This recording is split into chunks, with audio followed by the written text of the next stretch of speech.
My name is May, and at 32 years old, I never expected to see my parents again after 8 years of complete estrangement. That peaceful Sunday morning changed everything when my doorbell rang unexpectedly. Standing there on my mansion doorstep were the two people who had systematically excluded me from every family gathering since I chose my career over their expectations. The shock on their faces when they saw what I had built without them was almost worth all the pain. I opened the door, spoke calmly, and watched the color drain from their faces as they realized just how successful their discarded daughter had become. Before I tell you what happened next, take a moment to like this video, subscribe to the channel, and let me know in the comments where you're watching from. Trust me, you'll want to hear how this unexpected reunion played out. I grew up in a small town in Pennsylvania, where everyone knew everyone, and reputation was everything to families like mine. My parents, Thomas and Diane Walker, were pillars of the community. Dad owned the most successful insurance agency in town, and Mom was the perfectionist homemaker who chaired every committee at church. They had very specific ideas about success and how their children should achieve it. My older brother Patrick was exactly what they wanted in a child. He was athletic, charming, popular, and followed every rule they set. From his perfect grades to his football trophies, Patrick never gave them a reason to be disappointed. I, on the other hand, was a mystery to them from day one. While Patrick was out winning games and collecting accolades, I was disassembling computers in my bedroom and teaching myself to code. By the time I was 12, I had built my first basic program. At 14, I was fixing the neighbor's technical problems for pocket money. My parents saw all of this as a strange hobby that would eventually fade away when I found a more appropriate path. The only person who really understood me was my grandmother Eleanor, my dad's mother. She had been a mathematics teacher back when women rarely pursued such careers, and she recognized something in me that my parents couldn't see. When everyone else was telling me to be more social, more normal, more like the other girls, Grandma Eleanor was sneaking me books on programming and telling me stories about pioneering women in science. The first major conflict with my parents came during my senior year of high school. Despite my excellent grades and perfect SAT scores, they had always assumed I would attend the local state college, like Patrick had. They had my future mapped out a teaching degree marriage to a local boy and a house not far from theirs. But I had other plans. My guidance counselor had encouraged me to apply to MIT. When the acceptance letter arrived with a partial scholarship offer, I was ecstatic. My parents were horrified. The argument that followed still rings in my ears sometimes. Dad paced our living room, his face getting redder by the minute. I can still hear him saying, "This family sticks together, May." What kind of daughter chooses some faraway school over being close to the people who raised her?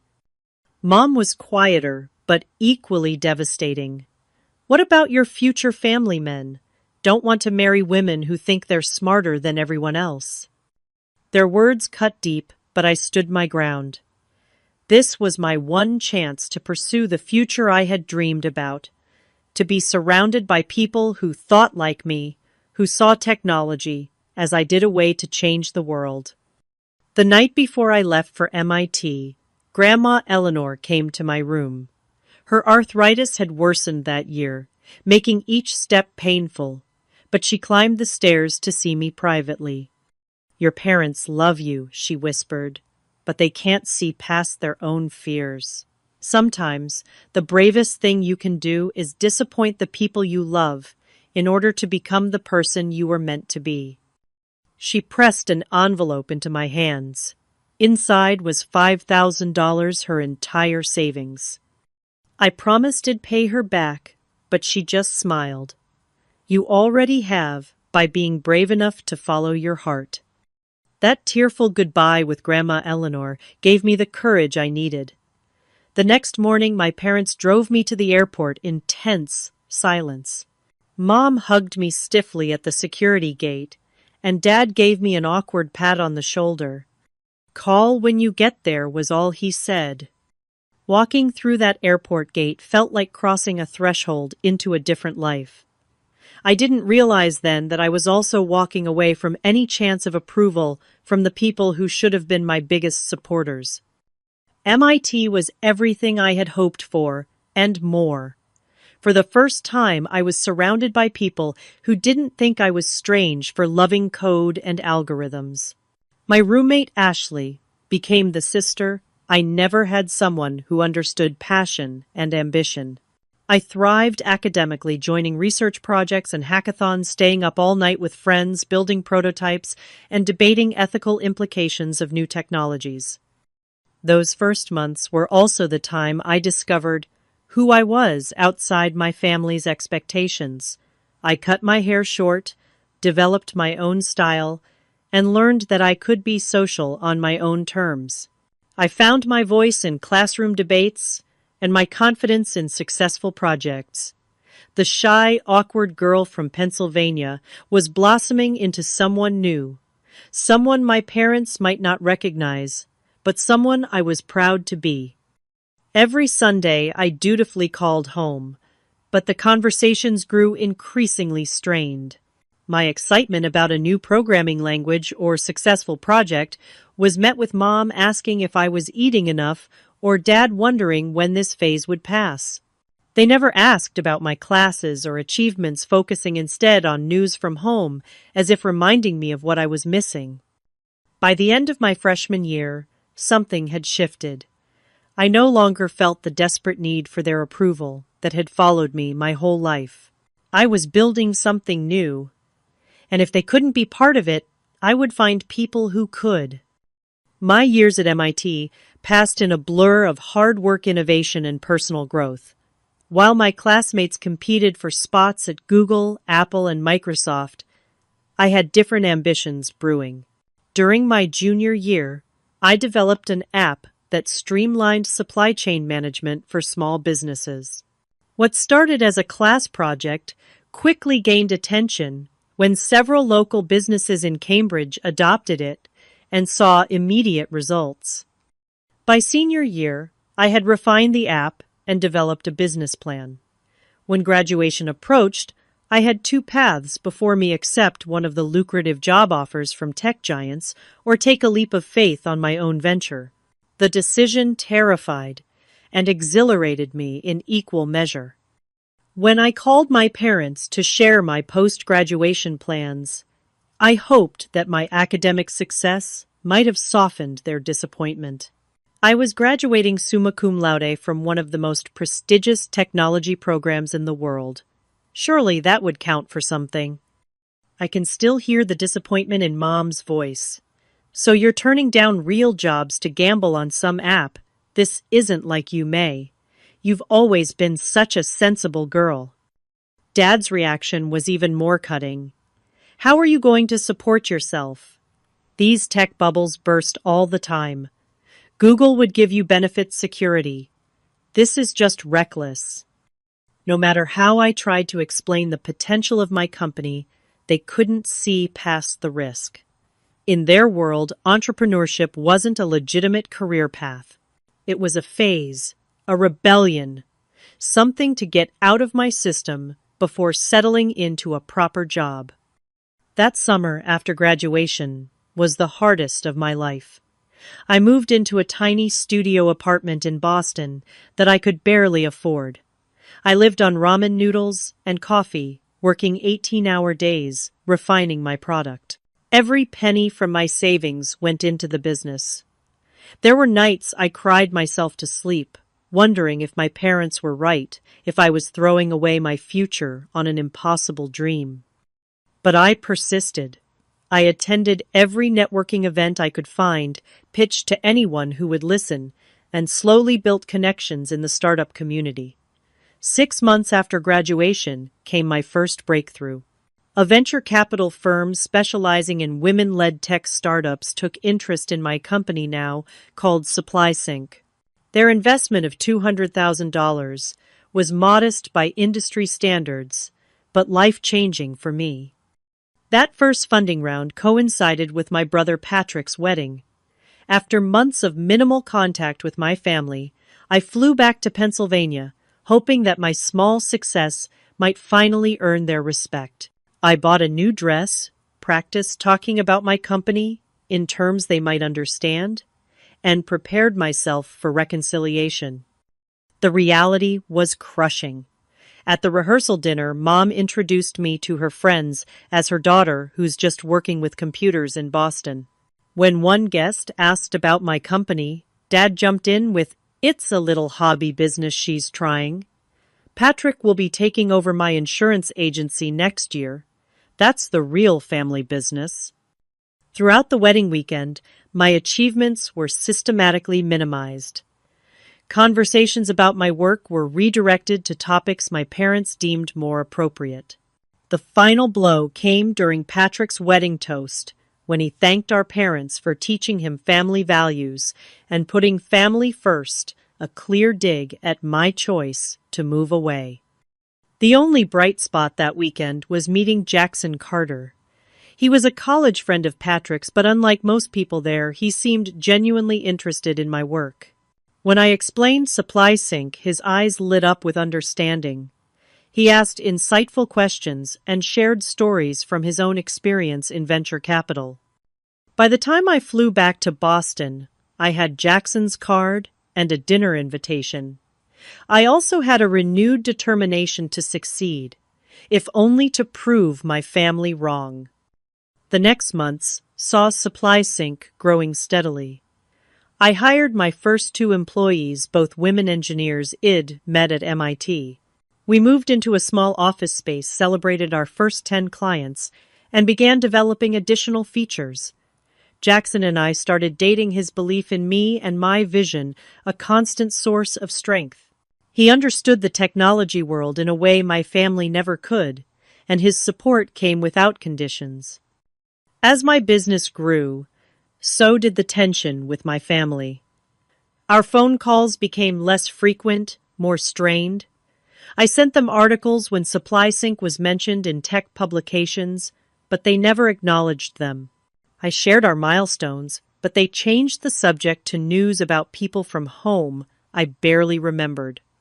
When I landed a major client, a retail chain with 50 locations across New England, I called my parents, immediately bursting with pride. Dad's response was, "That's nice, honey, but have you thought about what happens if it fails? Maybe you should have a backup plan." I stopped sharing my successes after that. If they couldn't celebrate with me, I would find people who could. I was building not just a company, but a new life one, where my worth wasn't measured by how well I conformed to others' expectations. The distance between us grew a small crack, widening into a chasm. I didn't realize then how soon that chasm would become unbridgeable. The real breaking point came about 2 years after graduation. SupplySync had secured a contract with a major national retailer, the kind of client that put us firmly on the map in our industry. That same week, Jackson surprised me with keys to a new apartment, a real upgrade from my starter studio, with an actual bedroom and a small office space. Life was coming together in ways I had barely dared to dream. I decided to call my parents and share the good news, hoping that this more substantial success might finally change their perspective. The call went to voicemail. I left a message trying to sound casual while bursting with pride about the new contract. 3 days later, I still hadn't heard back. Concerned, I tried again, this time reaching my mother. "Oh, we've been so busy, May. Your cousin's graduation party was this weekend, and then we had the family reunion at the lake house.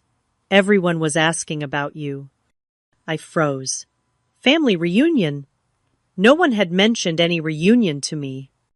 "What reunion?" I asked, a knot forming in my stomach. "The annual summer gathering. I thought your father told you." Must have slipped his mind with all the planning. Her tone was light, dismissive, but something felt wrong. Dad never forgot details, especially about family events he prized so highly. That night, I made the mistake of checking social media. There they all were, my parents, brother, aunts, uncles, cousins, smiling by the lake house that had been in our family for generations. 3 generations gathered together, with one conspicuous absence: me. The photos showed them engaged in familiar traditions: the big family barbecue, the swimming races, Grandma Eleanor's birthday cake. She shared her birthday with the reunion weekend. Traditions I had participated in every summer of my life until leaving for MIT. I called my father directly, my hands shaking with hurt and anger. "It was an oversight, May," he said, his voice tight. "We assumed you'd be too busy with your important company to come all the way home for a family weekend."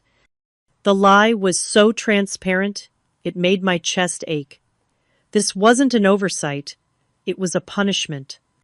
Christmas came a few months later, and I decided to make one more attempt at reconciliation.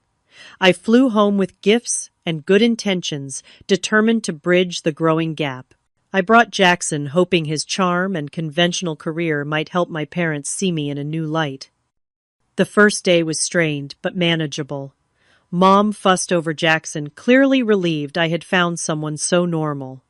Dad made polite conversation about the economy and sports.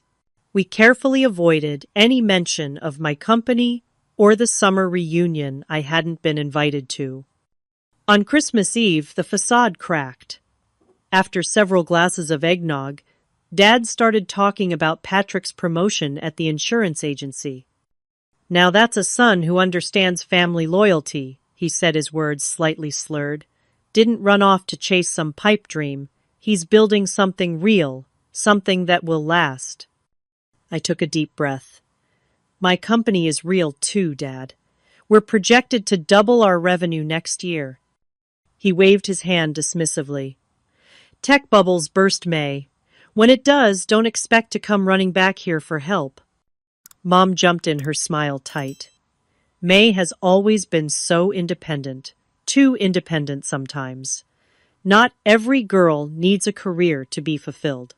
Patrick and Stephanie are talking about starting a family soon, and she has a degree too, but she understands what really matters." Jackson squeezed my hand under the table, a silent show of support, as my family continued to dismiss everything I had worked for. Later, when Patrick arrived, he sided with my parents, suggesting that perhaps I should apologize for putting my career first. "If you just showed more interest in family matters, they wouldn't feel so abandoned," he said, as if I were the problem. That night I cried in the guest bedroom, Jackson holding me, as I finally accepted a painful truth. My family would never celebrate my success because it came on terms they didn't approve of. Their love was conditional on my compliance with their vision for my life. The next morning we left early, cutting our visit short. I couldn't bear another day of subtle jabs and dismissals. As we drove away from the house, I realized something had fundamentally changed. I was no longer the daughter desperate for approval. I was a woman who had built something valuable, surrounded by people who recognized my worth. Back in Boston, I threw myself into work with renewed determination. If my blood family couldn't be my support system, I would create a new one. My small team became increasingly important to me, our office, a place of acceptance and shared purpose. Throughout the next year, the pattern continued. I wasn't invited to Easter, to my cousin's wedding, to Thanksgiving. Each exclusion hurt less than the last as I grew accustomed to the reality of my situation. The final blow came when Grandma Eleanor's health began to decline. She had been my champion, my secret ally, but even she couldn't bridge the growing divide between me and my parents. Our phone calls became less frequent as her energy waned. When she entered hospice care, I dropped everything to fly back to Pennsylvania. In her final days, she held my hand weakly and whispered, "I'm so proud of you, May. You found your path. Don't let anyone make you feel small for that." She passed away 3 days later. At the funeral, my parents were cold, their grief creating an additional barrier between us. The final severance came when the will was read. Despite our close relationship, Grandma Eleanor had left her modest savings to my brother. I later learned my parents had convinced her that I didn't need the inheritance because my business was doing well enough. What hurt wasn't the money, but the manipulation, the way they had inserted themselves between me and the one family member who had truly supported me. After a tense confrontation at the lawyer's office, where my father accused me of only caring about the inheritance, I made a decision. I blocked their numbers, removed them from my social media, and walked away completely. The family that had raised me was now firmly in my past. It was time to focus entirely on my future. The next 2 years were transformative, both professionally and personally. Without the emotional drain of trying to win my family's approval, I channeled all my energy into growing SupplySync. We expanded from our small Boston office to a proper headquarters with 20 employees. Our client list grew to include major retailers across the country, and our software evolved to include innovative features that set us apart from competitors. Through a tech conference in San Francisco, I met Sofia Martinez, a pioneering woman in software development who had built and sold 2 successful companies. She took an interest in my work and gradually became the mentor I desperately needed. Our weekly video calls became a highlight. I looked forward to her guidance, extending beyond business strategy to personal growth. "When I tell you about your family," Sophia told me, "after I shared my story, I recognized the pattern. My own parents couldn't understand why their daughter wouldn't be content as a teacher or nurse. Sometimes the people who should support us most can't see past their own limitations. That's not your failure, it's theirs." Her words were a balm to wounds I hadn't realized were still raw. Sophia became the mother figure. I needed someone who celebrated my ambition rather than trying to temper it. My social circle expanded too. I joined a women in tech group where I met Aisha, Lydia, and Rachel, all founders facing similar challenges. Our Tuesday dinner meetups became sacred spaces where we could vent frustrations, share advice, and celebrate wins without explanation or apology. They understood my journey in ways my blood family never could. As SupplySync grew, so did my relationship with Jackson. He had been there through the hardest parts of my estrangement, holding me through tears and rage without judgment. On a weekend trip to Vermont, as we hiked to a mountain overlook, he got down on one knee and asked me to marry him. "I want to build a family with you," he said based on acceptance and support, where we celebrate each other's dreams instead of constraining them. I said yes, through happy tears, the ring on my finger, a symbol not just of love, but of a new beginning. We planned a small wedding, intimate and meaningful, with the people who had chosen to be part of my journey. Sophia would officiate. My team from SupplySync would attend. My Tuesday dinner group would be my bridesmaids. There was a moment addressing wedding invitations when Jackson gently asked if I wanted to invite my parents. The question hung in the air between us, heavy with implications. "They made their choice," I said finally. "I don't think a wedding invitation can bridge that gap." He nodded understanding, without needing further explanation. That was one of the countless reasons I loved him, his ability to accept my decisions without questioning whether I was sure, without suggesting family was too important to cut off completely. The wedding was everything. I could have wanted a celebration of love and connection that had nothing to do with obligation or tradition. We wrote our own vows, danced until dawn, and felt truly surrounded by love. If there was a small ache for what should have been for parents, who should have watched their daughter walk down the aisle, that ache was overshadowed by gratitude for the family we had created. Grandmother Eleanor's death had left a hole in my heart that couldn't be filled, but I honored her memory by establishing a scholarship in her name for young women pursuing STEM education from my hometown. It felt like the right way to continue her legacy of quiet support and belief in potential. Throughout this period, I also began therapy with Dr. Taylor, a compassionate woman who specialized in family estrangement. Our sessions helped me process the complex grief of losing my family while they were still alive. What your parents did was a form of conditional love, she explained. They loved the version of you they wanted, not the person you actually are. That's not real love, May. Real love allows people to grow and change. Those sessions were often painful, dredging up memories I'd tried to suppress, but they were necessary for healing. I learned to acknowledge the anger and hurt without letting it consume me. I practiced setting boundaries without guilt. Most importantly, I began to see that the rejection wasn't about my worth, but about my parents' limitations. The business continued to thrive through all these personal developments. We secured another round of funding, allowing us to develop an artificial intelligence component that revolutionized our platform. Industry publications began featuring SupplySync as an example of innovative supply chain management.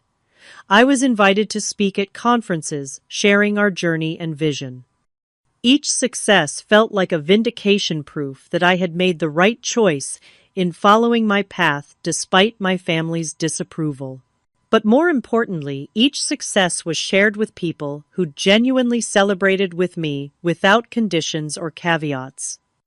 By the 5th anniversary of founding SupplySync, I had created something remarkable, both a thriving company and a chosen family who loved me for exactly who I was. The pain of rejection had gradually transformed into appreciation for the freedom to build a life on my own terms. I had no way of knowing then that my carefully constructed peace was about to be tested in ways I couldn't imagine. 7 years after graduation, SupplySync had transformed from a scrappy startup into an industry leader. We had offices in Boston, San Francisco, and Chicago, with over 200 employees, and a client list that included some of the biggest names in retail and manufacturing. Our AI-driven supply chain management system had revolutionized how businesses handled inventory and distribution, earning us features in Forbes Business Insider and TechCrunch. The acquisition offer came from one of the largest enterprise software companies in the world. After weeks of negotiations, we agreed to terms that exceeded my wildest expectations. I would stay on as CEO of SupplySync now, a division of the larger company with resources to expand our vision even further. The night after signing the papers, Jackson and I celebrated in our apartment, toasting with champagne and takeout from our favorite Thai restaurant. "Can you believe how far we've come?" he asked, his eyes shining with pride. I thought about that tiny studio apartment, the ramen noodle dinners, the nights of doubt and fear. Sometimes I can't, but mostly am just grateful. With the financial security from the acquisition, we decided it was time to put down more permanent roots. We found a stunning property in Seattle, a modern mansion overlooking the water with floor-to-ceiling windows and enough space to grow into. The house represented everything it achieved, a physical manifestation of success built entirely on my own terms. The move to Seattle coincided with another major life change. After careful consideration, Jackson and I decided we were ready to start a family. After a few months of trying, I discovered I was pregnant. The joy of creating this new life, a family formed in love and acceptance, felt like the final piece of a puzzle I'd been working on for years. During all this time, I had no contact with my parents or brother. The complete estrangement had lasted over 3 years at this point. No birthday calls, no holiday cards, no congratulatory messages about business successes that made national news. The silence was absolute and surprisingly peaceful. Id stopped looking for their validation and found contentment in the life Id built. Occasionally, through mutual connections from my hometown, I would hear snippets of information. Patrick had gone through a messy divorce after his wife discovered his gambling problem. The family insurance agency was struggling in the changing economy. My parents had retired earlier than planned, their financial situation apparently not as secure as they'd hoped. These pieces of news no longer triggered the guilt or concern they might have years earlier. I had learned through therapy and experience that I wasn't responsible for solving my family's problems, especially when they had so clearly rejected me. It might sound cold, but it was a necessary boundary for my own well-being. As my pregnancy progressed, Jackson and I transformed one of the mansion's rooms into a nursery. We chose a space with morning light and views of the garden, painting it in soothing greens and setting up a comfortable rocking chair where I imagined reading to our child. Unlike the home I grew up in, with its strict rules and conditional acceptance, our home would be a place of creativity, support, and unconditional love. During this period, I also established the May Walker Foundation for Girls in Technology. The foundation provided mentorship equipment and educational opportunities for young women interested in STEM careers, particularly those from communities with limited resources. It was my way of creating the support system I wished Id had as a young girl taking apart computers in my bedroom. One evening, as I reviewed applications for the Foundation's scholarship program, I came across one from a girl in my hometown. Her essay mentioned the limited opportunities there and the resistance she faced from family who didn't understand her passion for coding. The parallels to my own experience were striking. Reading her words brought a wave of complex emotions, not regret for the path Id chosen, but a renewed awareness of what Id had to sacrifice along the way. I approved her application immediately, hoping the support might make her journey a little easier than mine had been. At 6 months pregnant, I was featured in a major business magazine discussing both SupplySync's innovations and the Foundation's work. The article included a photo of me in our Seattle home hand resting on my pregnant belly, the water view visible through windows behind me. The headline read, "Redefining Success: How May Walker Built a Tech Empire and a Life on Her Own Terms." A week after the article was published, I received an email from an old family friend. "Your parents saw the magazine piece," she wrote. "Your father asked about you." I didn't respond. If my parents wanted to reach out, they knew how to find me. A second-hand message through a mutual acquaintance wasn't communication, it was surveillance. As my due date approached, Jackson and I settled into a peaceful routine in our Seattle home. We attended birthing classes, interviewed pediatricians, and spent weekends walking along the waterfront discussing names and dreams for our child's future. The nursery was complete, a serene space awaiting its tiny occupant. The contrast between the home I was creating and the one I had grown up in couldn't have been more stark. Where my childhood home had been rigid with expectations and conditions, this home was built on a foundation of acceptance and growth. The family Jackson and I were creating would have different values: compassion over conformity, support over control love, without strings attached. In therapy sessions with Dr. Taylor, now conducted via video calls, I worked through my feelings about becoming a parent while estranged from my own. "I'm afraid I'll repeat patterns," I admitted during one session. "Even when we try to be different from our parents, sometimes those behaviors are so deeply ingrained." Dr. Taylor nodded thoughtfully. "Being aware of those patterns is the first step to breaking them. You've already shown tremendous insight by recognizing what was harmful in your upbringing. That awareness will guide your parenting choices." Her words reassured me, but the fears lingered. Parenthood is a journey into the unknown, even under the best circumstances. Doing it without the guidance of my own parents added another layer of complexity. What I didn't know then, as I prepared for our baby's arrival, was that my estrangement was about to be tested in the most unexpected way. The peaceful life I'd built so carefully separated from my past was about to collide with it head-on, bringing all the unresolved pain and tension back to the surface. The doorbell that Sunday morning would change everything.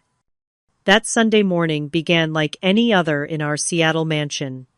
The early spring sunshine filtered through the floor to ceiling windows, casting a warm glow across our open-concept living room. At 7 months pregnant, I had developed a routine of slow mornings with herbal tea, watching the water from our terrace, while Jackson made his famous blueberry pancakes. I was sitting at our kitchen island laptop open, as I reviewed the latest application numbers for the Foundation Scholarship Program, when Jackson placed a stack of pancakes in front of me. "What color should we paint the accent wall in the nursery?" he asked, refilling my tea. I was thinking maybe that soft yellow we saw at the design store. I smiled, grateful for his enthusiasm about every detail of preparing for our child. Not too bright, though. I wanted to feel calm. We fell into easy conversation about nursery plans, baby names, and the upcoming meeting with the pediatrician we hoped would care for our child. These peaceful moments had become precious to me, evidence of the stable, loving home we were creating. The sharp ring of our doorbell cut through our conversation, startling us both. We weren't expecting any deliveries, and our friends knew to call before dropping by, especially on a Sunday morning. Jackson raised an eyebrow. "Are we expecting someone?" I shook my head, reaching for my phone to check our security app. When the front door camera image loaded, I froze the phone, nearly slipping from my suddenly numb fingers. Standing on our doorstep, looking older but unmistakable, were my parents. Thomas and Diane Walker, the people I hadn't seen or spoken to in over 3 years, were at my home. My father was shifting nervously from foot to foot, while my mother was smoothing her hair. The same gesture I remembered from childhood, her preparation before any public appearance. My heart began racing, the room spinning slightly.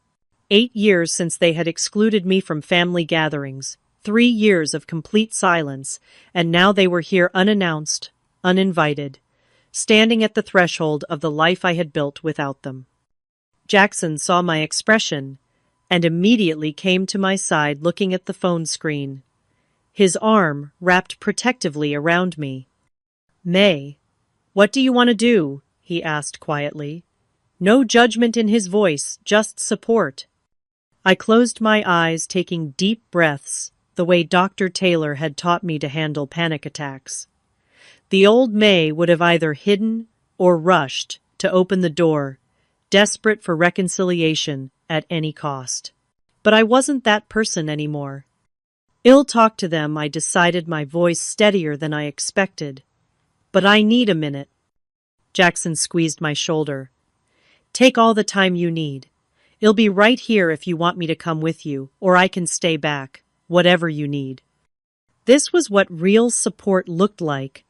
A partner who empowered me to make my own decisions without pushing his agenda. The contrast with my parents' approach couldn't have been sharper. I took a few more deep breaths, centering myself. I was May Walker, CEO of Supply Sync, founder of a nonprofit foundation, soon to be mother and creator of my own destiny. Their approval or disapproval no longer defined me. With each step toward the front door, I mentally prepared myself. I expected the familiar feelings of inadequacy and guilt to surface, but instead found a surprising calm. My hand didn't shake as I reached for the doorknob. Opening the door, I faced my parents directly. They looked smaller, somehow less intimidating than in my memory. Dad's hair had gone completely gray, and deep lines framed Mom's mouth. They both stared at me with wide eyes, taking in my pregnant belly, the expansive foyer behind me, the obvious evidence of my success. May my mother said, her voice faltering slightly. "You look, well." My father cleared his throat. "We were in the area for a medical conference. Thought we'd stop by." The lie was so transparent it would have been funny under different circumstances. My parents had traveled across the country, not stopped by while coincidentally in Seattle. "Hello," I said, my voice calm and neutral. "This is unexpected." They exchanged glances, clearly thrown off by my composure. Perhaps they had expected tears either of joy at their appearance or lingering hurt from their rejection. My calm confidence wasn't in their script.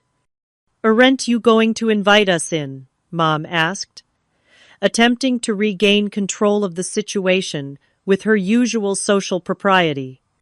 I considered this request carefully. This was my home, my safe space. Did I want to allow them entry after everything that had happened? "You can come in for a few minutes," I decided. "I have appointments later today." This was another small boundary. Not a whole day.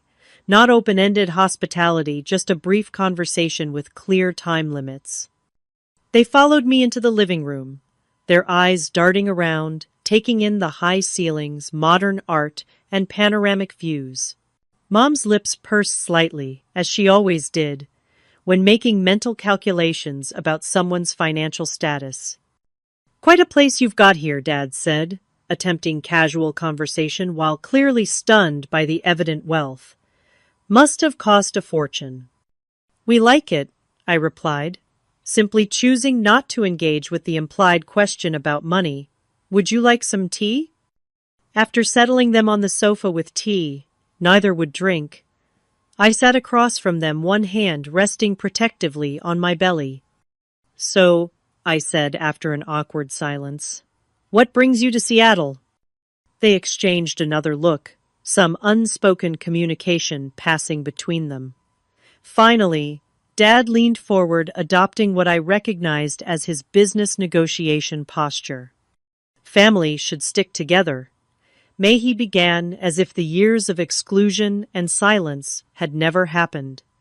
"Your mother and I have been doing some thinking." Some reflecting Mom added her voice, taking on the gentle tone shed use when trying to convince me to wear a dress to church instead of pants. I waited, not filling the silence, not making it easier for them. Dad continued, "The family business has hit some rough patches. The economy, new regulations, you know how it is. And then there's Patrick's situation." Mom jumped in. "Your brother made some mistakes. The gambling, debts, the divorce. It's been hard on everyone. Hez staying with us now, trying to get back on his feet." I nodded, but remained silent, already seeing where this was heading. "We saw that article about your company, Dad," said his tone, shifting to something almost proud, as if he had any right to pride in achievements he had dismissed and belittled. "Quite impressive what you've built." "Always knew you were smart." The audacity of that statement might have made me laugh if it wasn't so painful. Always knew I was smart.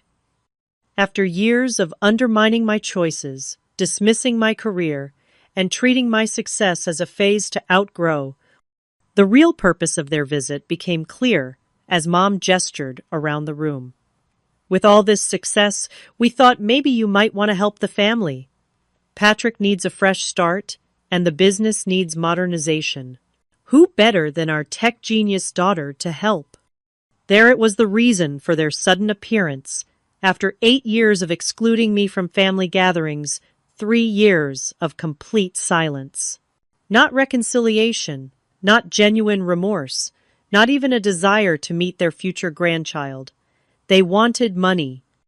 I looked at these people who had raised me, who had shaped my early years with their expectations and conditions, who had cut me out when I didn't conform to their vision.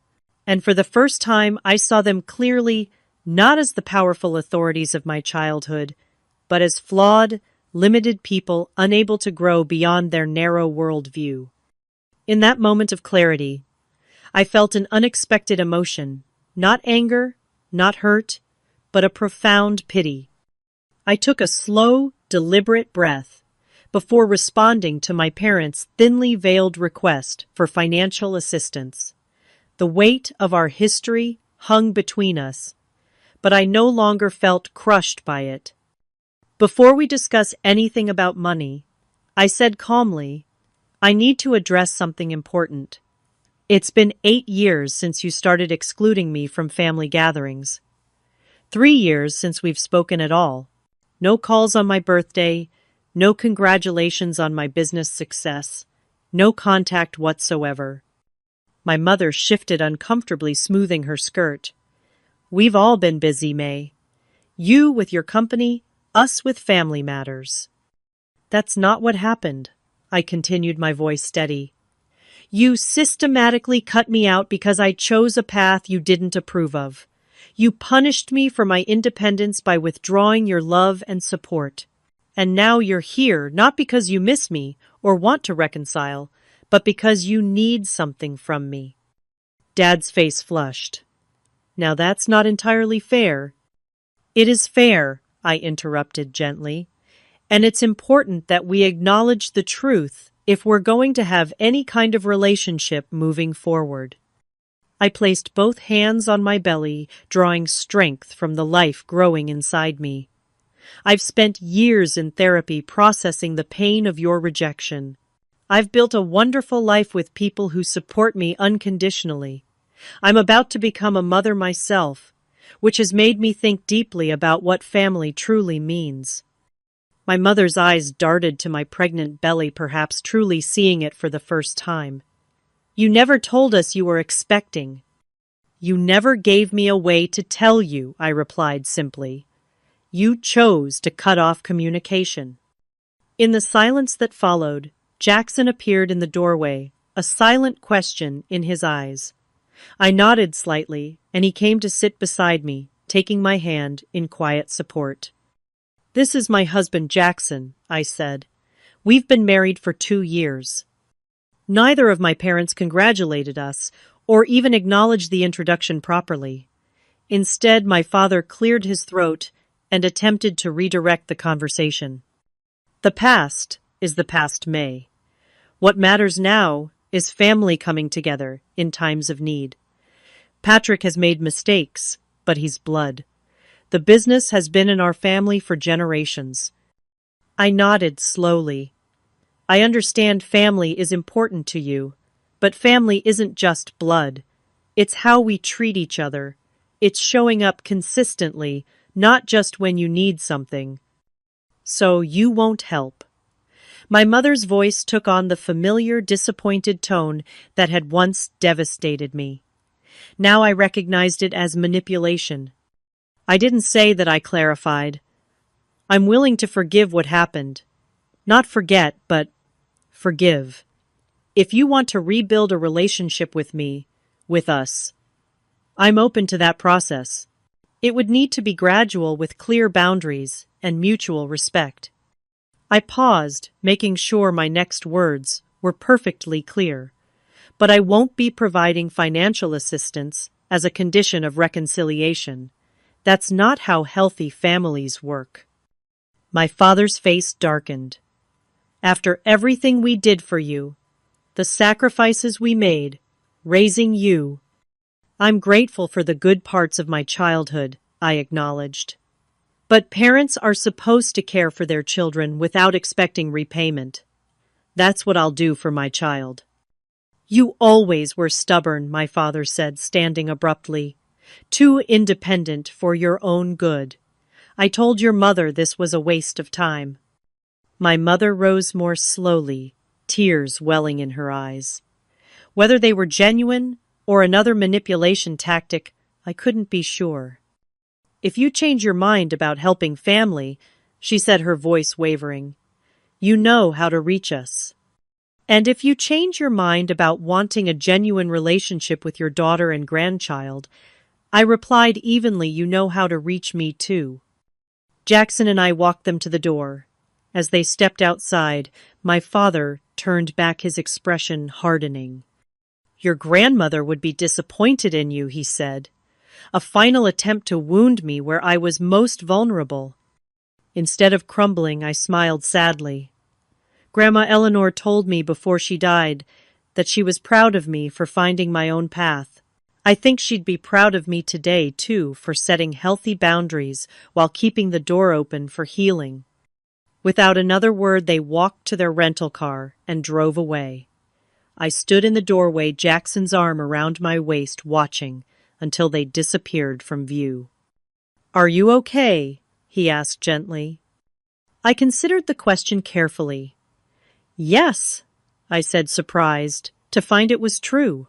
I really am. What amazed me most was how little their departure hurt.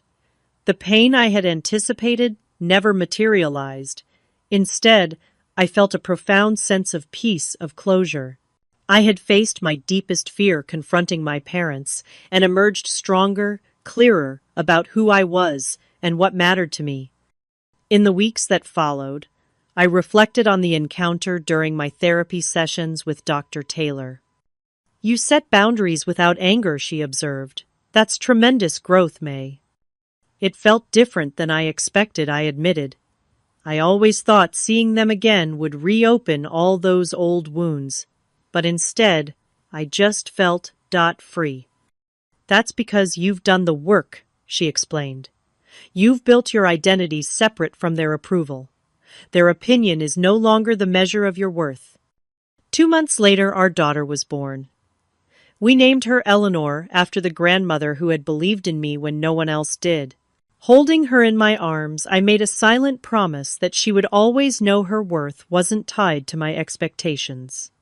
She would be loved for exactly who she was, not for who I wanted her to be. I sent my parents a birth announcement, a small olive branch extending from my position of strength, not desperation. They sent a polite card in return. It wasn't a dramatic reconciliation, but it was a start, a tiny opening that might someday widen into something more meaningful. Over the next year, our communication remained minimal but civil. They occasionally asked about Eleanor and sent her gifts on her birthday. I shared photos and updates, but maintained clear boundaries about visits and involvement.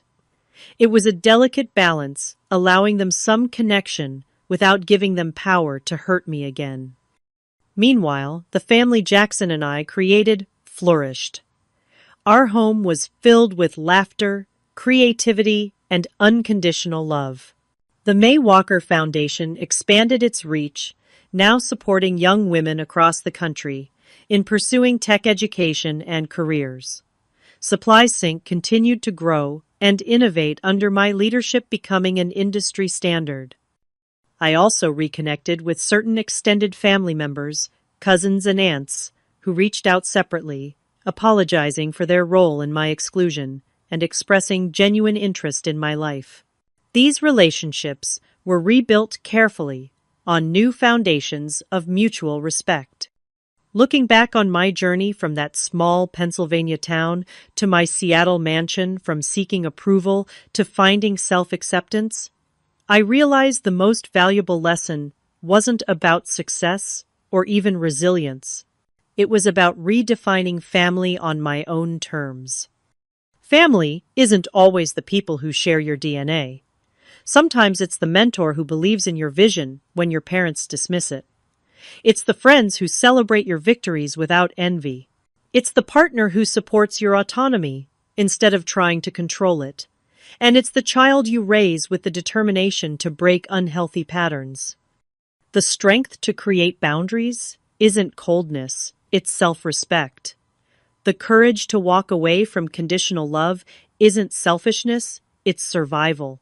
And the ability to forgive without forgetting isn't weakness, it's wisdom. My door remains open to my parents, but only on terms that honor my worth and well-being.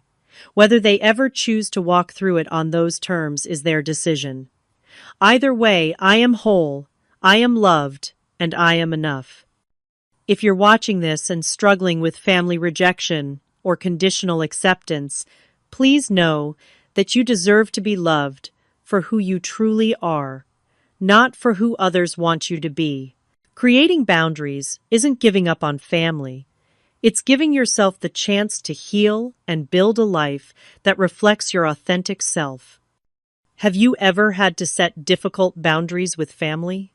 How did you handle reconciliation on your own terms? Share your experiences in the comments below.